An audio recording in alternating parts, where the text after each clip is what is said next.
Good morning students, I am Anjana from TGT. Today I will discuss the second topic of life process is respiration.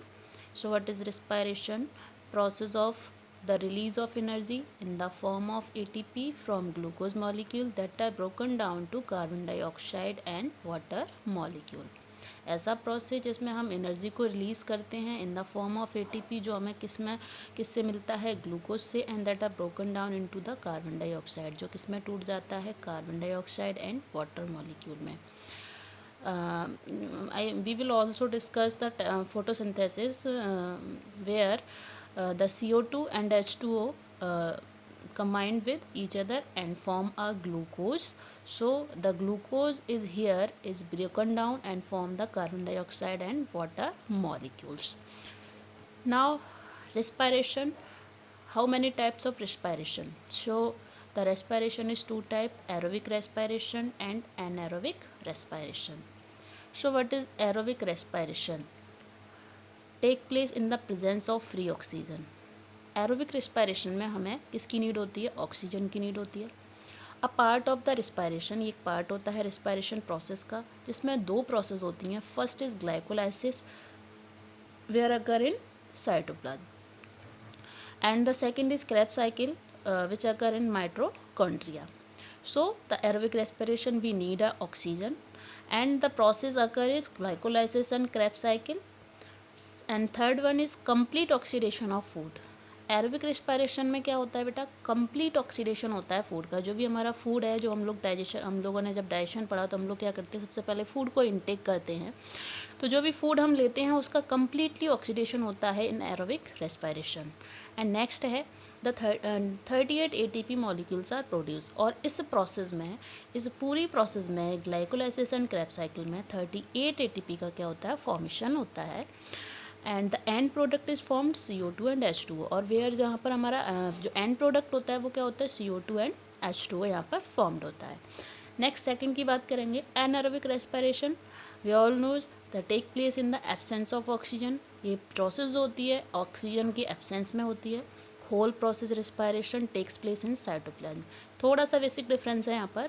ये पूरी की पूरी process only किस में होती है? In cytoplasm. अगर आपसे पूछा जाए कि where is anaerobic respiration occur, तो आप क्या बताओगे? In cytoplasm. So the third one is incomplete oxidation of food. यहाँ पर फूड का कम्प्लीटली ऑक्सीडेशन नहीं होता है.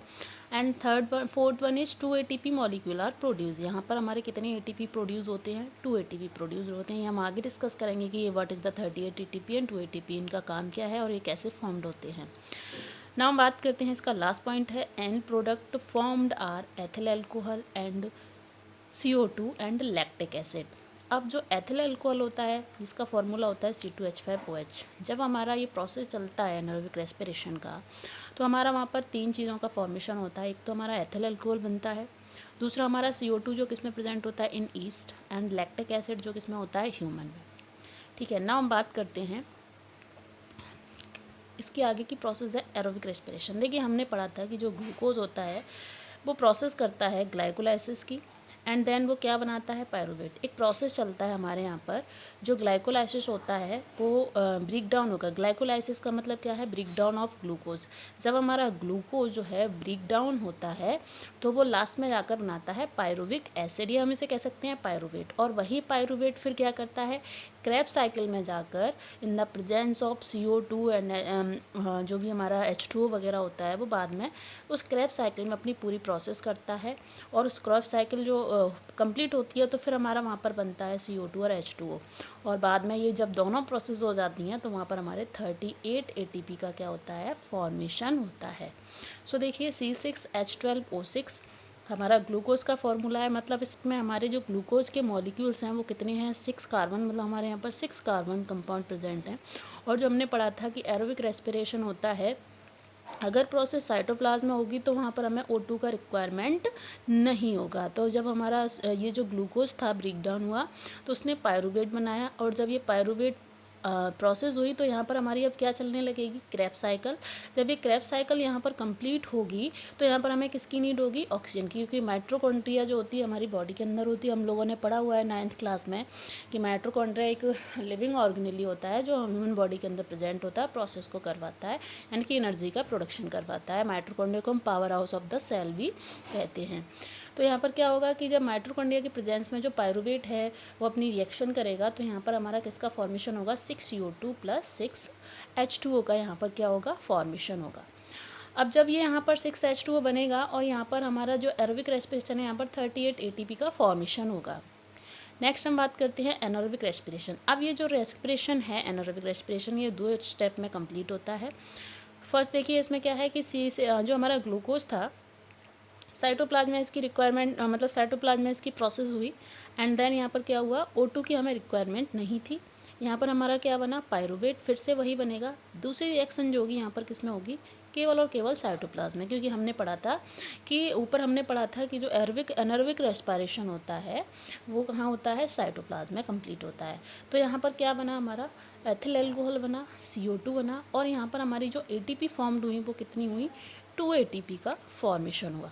सेकेंड प्रोसेस में क्या होगा कि वही ग्लूकोज सेम प्रोसेस करेगा और पायरुवेट बनाएगा एंड देन वो यहाँ पर क्या बना देगा, लैक्टिक एसिड, जो किसके अंदर प्रेजेंट होता है, ह्यूमन के अंदर प्रेजेंट होता है। लैक्टिक एसिड का फॉर्मूला होता है C3H6O3 और यहाँ पर भी जो एनर्जी का रिलीज होगा वो कितना होगा, 2 ATP, है ना। तो ये हमारा क्या हुआ, एरोबिक और एनारोबिक रेस्पिरेशन की प्रोसेस होती है ना, हम डिस्कस करते हैं आगे जाकर। देखिए अभी हमने पढ़ा था कि भाई ग्लूकोज जो है ब्रेक डाउन होता है, फिर उसमें क्रेब्स साइकिल होता है, फिर उसमें आगे प्रोसेस होती है, ये दोनों ही साइकिल कंप्लीट होती हैं। देन हमारे यहाँ पर 38 ATP और 2 ATP का क्या होता है, फॉर्मेशन होता है। देखिए यहाँ पर हम बात करेंगे, देखिए ये हमारा क्या है, ग्लूकोज। ग्लूकोज जो हमारा 6 कार्बन कंपाउंड था उसने क्या किया, ग्लाइकोलाइसिस, यानी कि जब ग्लाइकोलाइसिस होगी तो ग्लूकोज का क्या होगा, लाइसिस का मतलब होता है ब्रेक डाउन से, है ना। तो जो लाइसिस होगी उसमें क्या होगा कि ग्लूकोज हमारा ब्रेक डाउन होगा। जब ग्लूकोज ब्रेक डाउन होगा तो वो क्या बनाएगा, पायरुविक एसिड, और यही पायरुविक एसिड क्या करेगा, माइटोकॉन्ड्रिया में जाकर किसकी हेल्प लेगा, ATP की, क्योंकि उसको ATP की नीड होगी, क्योंकि माइटोकॉन्ड्रिया के पास ATP है। अब यहाँ पर क्या होगा कि जो पायरुविक एसिड था, जब यहाँ पर एसिटिल ग्रुप आता है, एसिटिल ग्रुप का मतलब ये है कि जब पायरुविक एसिड जो है हमारा क्रेब्स साइकिल में जाता है, मतलब जो पायरुविक जो क्रेब्स साइकिल चलती है, यानी कि क्रेब्स साइकिल जब हमारी कंप्लीट होगी तो क्रेब्स साइकिल में ये प्रोसेस होगी तो यहाँ पर हमारा एसिटिल ग्रुप, कुछ हमारा CO2 एंड H2O यहाँ पर प्रेजेंट होगा। यानी यहाँ पर ये माइटोकॉन्ड्रिया के अंदर हमारा क्या हुआ, क्रेब्स साइकिल का प्रोसेस चला जिसने किसका फॉर्मेशन किया, ATP का फॉर्मेशन किया। सेम यहाँ पर एक और प्रोसेस होती है, रेस्पिरेटरी चेन यहाँ पर एक बनती है जहाँ पर हमारी 34 ATP का फॉर्मेशन होता है और इधर से हमारा क्या हुआ, इलेक्ट्रॉन जो होते हैं रिलीज़ हो जाते हैं और H2 हमारा बाहर हो जाता है और CO2 हमारा इस प्रोसेस के अंदर क्या कर जाता है, एंट्री कर जाता है। तो मीन्स क्या है कि जब हमारा ग्लूकोज बना, ग्लूकोज से जो है पायरुविक एसिड बना, पायरुविक एसिड टूटता है तो वहाँ पर हमारा ये काफ़ी लंबी प्रोसेस है, हम जब आगे फर्स्ट ईयर क्लास में पढ़ेंगे तो हम वहाँ पर इसका पूरा एक चार्ट होता है कि ये ATP फॉर्म्ड कैसे होती हैं और यहाँ पर कैसे कैसे जो है कितनी प्रोसेस के साथ यहाँ पर कितनी ATP का फॉर्मेशन होता है, वो हम आगे डिस्कस करेंगे जब हम आगे सीनियर क्लासेस में जाएंगे। यहाँ पर हमें इतना ही पूछा जाता है कि where is aerobic respiration occur and where is anaerobic respiration occur and जो है हमारा कितना ATP का फॉर्मेशन होता है वो आपको यहाँ पर याद रखना है। तो देखिए यहाँ पर अभी देखिए पायरुविक एसिड था, वो जब ब्रेक डाउन हुआ तो उसने क्या किया, इथेनॉल बनाया, CO2 H2O, absence of O2, मतलब जब हमारा O2 की एब्सेंस हुई तभी तो हमारा इथेनॉल बनेगा एंड CO2 बनेगा। और ये प्रोसेस जो है ईस्ट में हो सकती है, हो सकता है कि ह्यूमन में भी हो सकती है जब हमारा लैक्टिक एसिड का फॉर्मेशन होता है। दूसरा यहाँ पर देखिए, यहाँ पर एक और बताया गया, lack of O2 in muscles, जब हमारे मसल्स में O2 का क्या हो जाए, जो है ऑक्सीजन की कमी हो जाए तो वहाँ पर हमारा क्या बनने लगता है, लैक्टिक एसिड बनता है और एनर्जी रिलीज़ होती है। तो ये पूरा प्रोसेस चलता है, जैसा कि हमारी बुक में भी दिया हुआ है कि जो है एक एग्जांपल दिया हुआ है कि जब कोई पर्सन भाग रहा होता है तो अचानक से उसका क्रैम्प हो जाता है उसके कहीं भी शोल्डर में या फिर आप कह सकते हो किसी आर्म्स में या फिर आप बोल सकते हो लेग्स में, कभी कभी भागते भागते अचानक से क्रैम्प्स पड़ जाते हैं। तो ऐसा क्यों होता है कि जब ऑक्सीजन की कमी होती है तो वहाँ पर क्या होता है कि जो मसल्स हैं वो वर्क करना कम कर देती हैं, यानी कि हम फिर पूरी तरीके से प्रॉपरली वर्क नहीं कर पाते हैं। देन हम क्या करते हैं कि हम उसमें जो है कुछ टाइम बाद पानी वगैरह, गर्म पानी से सिकाई वगैरह करते हैं, तो उससे क्या होता है कि वो क्रैम्प जो होता है कुछ टाइम बाद अपने आप ही ठीक होने लगता है और फिर हम नॉर्मल हो जाते हैं और हम फिर से वही प्रोसेस कर सकते हैं। तो ये हमारा क्या है, ह्यूमन का रिस्पायरेशन है। अब देखिए रिस्पायरेशन में, अब रिस्पायरेशन केवल प्लांट्स एनिमल्स में तो होता नहीं है, रिस्पायरेशन प्लांट्स में भी होता है। तो there are 2 main gases that are exchange in plant. What is plant respiration, हम यहाँ पर डिस्कस करेंगे। देखिए हम जब प्लांट में जब रिस्पायरेशन होता है तो हम लोग प्लांट्स भी क्या करते हैं, कुछ ना कुछ अपनी बॉडी से रिलीज़ करते हैं, जैसे कि वो हमको O2 देते हैं और हम उनको क्या देते हैं, CO2। तो अगर पूछा जाए कि in plant respiration what is main gases, तो मैन गैसेस क्या हैं या which main gases are present in respiration in plant, तो बता सकते हो O2 and CO2। Both are respiratory gases in plant, both are respiratory gases in plants. अब देखिए plant respire by taking in O2 and giving out CO2। ये हम लोग बचपन से पढ़ते चले आ रहे हैं कि मतलब जो प्लांट्स हैं वो हमें क्या देते हैं, O2 देते हैं और हमें उन्हें क्या करते हैं, CO2 देते हैं। और जितने भी प्लांट्स होते हैं वो जैसे कि रूट है, स्टेम्स है, लीव्स है, ये सब क्या करते हैं, रेस्पायर करते हैं डे एंड नाइट, है ना, इन ऑर्डर टू सर्वाइव। किसके लिए, कि जिनको क्या करना होता है भाई, सर्वाइव करने के लिए उनको किसकी नीड है, CO2 की, और हमको किसकी नीड है, O2 की। तो हम दोनों आपस में क्या करते हैं, एक दूसरे को जो है O2 और CO2 देते हैं, जिससे हम दोनों ही क्या कर पाते हैं, प्लांट्स और एनिमल दोनों ही क्या कर पाते हैं, सर्वाइव कर पाते हैं। Further the rate of respiration is high in the actively growing region of the plant. जहाँ पर हमारा रेट ऑफ रेस्पिरेशन जो है हाई होता है, वहाँ पर हमारा उस रीजन में जो प्लांट्स हैं वो बहुत तेज़ी से क्या कर सकते हैं, ग्रो कर सकते हैं, क्योंकि उन्हें लगातार जो उन्हें चाहिए वो मिलता रहता है। क्योंकि हमने फोटोसिंथेसिस में पढ़ा था कि प्लांट अपना भोजन बनाता है खुद और उसके बाद वो क्या करता है, ग्लूकोज बनाता है। इससे क्या होता है, उसी ग्लूकोज को हम लोग यूज़ करते हैं। तो एक ये साइकिल सा चलता है प्लांट्स और एनिमल के बीच में। नाउ हम बात करते हैं the transport of gases in plants is much lower than the animal. जो ट्रांसपोर्ट होता है गैसेस का प्लांट में वो कम होता है किससे, एनिमल से। The gas move entirely by the process of diffusion.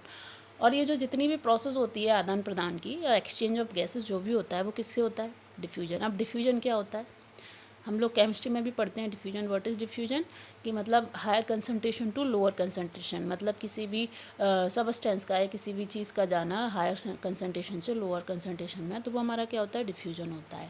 When water get inside the guard cell. अब हमने एक यहाँ पर एग्जांपल लेना है, जैसा कि हम लोगों ने स्ट्रोमेटा के बारे में पढ़ा था। तो स्ट्रोमेटा में क्या प्रेजेंट होती हैं, गार्ड सेल प्रेजेंट होती हैं।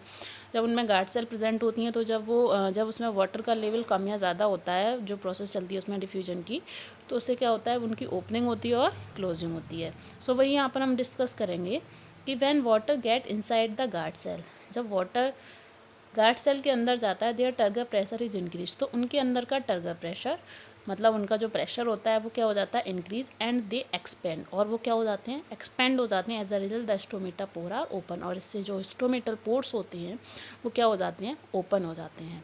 एंड सेकंड में देखिए when the guard cell lose of water, जब हमारा गार्ड सेल वाटर को लूज़ कर देता है तो वहाँ का इनसाइड जो गार्ड सेल का प्रेशर होता है वो कम होने लगता है। जब वो कम होता है तो this result the closing of stomatal pores, तो ये उसके स्टोमेटल पोर्स को क्या कर देता है, क्लोज कर देता है। And both O2 and CO2 diffuse through the plasma membrane of the cell, और दोनों ही O2 और CO2 डिफ्यूज्ड आउट हो जाती हैं किसके द्वारा, कि उसके अंदर प्लाज्मा मेम्ब्रेन प्रेजेंट होती है जिस भी सेल के अंदर, या किसी भी जो भी किसी सेल के अंदर ये प्रोसेस चलती है वहाँ पर ये क्या कर जाती हैं, जो है डिफ्यूज्ड आउट हो जाते हैं, डिफ्यूज हो जाते हैं वहाँ पर। तो ये हमारा क्या है, प्लांट का रिस्पायरेशन है। In such stomatal exchange of gases in leaves, जैसे कि अब हम लोग जानते हैं कि भाई स्टोमेटा कहाँ पर प्रेजेंट होते हैं। हम लोगों को पता है कि जो जितने भी हर्ब्स प्लांट्स होते हैं, जितने भी हर्ब प्लांट होते हैं, उनमें जो एक्सचेंज होता है गैसेस के अंदर, तो जो भी स्टोमेटा प्रेजेंट होते हैं वो कहाँ पर प्रेजेंट होते हैं, लीव्स की लोअर सरफेस पर। यानी कि ये हमारा मान लीजिए कोई लीव्स है, ये हमारी लीव है, और ये जो नीचे हमारा नीचे का जो एरिया होता है यहाँ पर हमारे क्या प्रेजेंट होते हैं, छोटे छोटे स्टोमेटल पोर्स प्रेजेंट होते हैं इन हर्ब्स। हर्ब्स मतलब जो छोटे छोटे प्लांट्स होते हैं, तो उनमें गैसियस एक्सचेंज किसके द्वारा होता है, स्टोमेटा के द्वारा, है ना। अगर क्वेश्चन पूछा जाए कि in herbs plants where is exchange of gases occur, तो आप बताओगे कि जो हर्ब्स में क्या होता है कि जो हमारे स्टोमेटा प्रेजेंट होते हैं वो लीव्स के अंदर होते हैं, यानी कि स्टोमेटा के अंदर जो है हमारा गैसियस एक्सचेंज होता है इन हर्ब्स प्लांट। वैसे ही हम बात करते हैं जितने भी हमारे वुडी ट्रीज़ होते हैं, यानी कि जितने भी लार्ज ट्रीज़ होते हैं उनके अंदर भी क्या होता है, गैसियस एक्सचेंज होता है। आपने देखा होगा कि कोई भी प्लांट है, मान लीजिए ये हमारा कोई प्लांट है इस टाइप से, और उसके बीच में आपने देखा होगा कि मान लीजिए ये इसकी बार्क होती है ना। इस बार्क के अंदर ये क्या होता है कि ऐसे ये हमारे कुछ इस टाइप से स्ट्रक्चर हो जाती है, यानी कि जो उसकी बार्क है वो थोड़ा सा क्या करने लगती है, चटकने लगती है, मतलब थोड़ा सा टूट जाती है जगह जगह से, यानी कि यहाँ पर पोर्ट्स लाइक स्ट्रक्चर प्रेजेंट्स होते हैं, तो इनको हम कहते हैं लेंटिसेल्स। क्या कहते हैं, लेंटिसेल्स।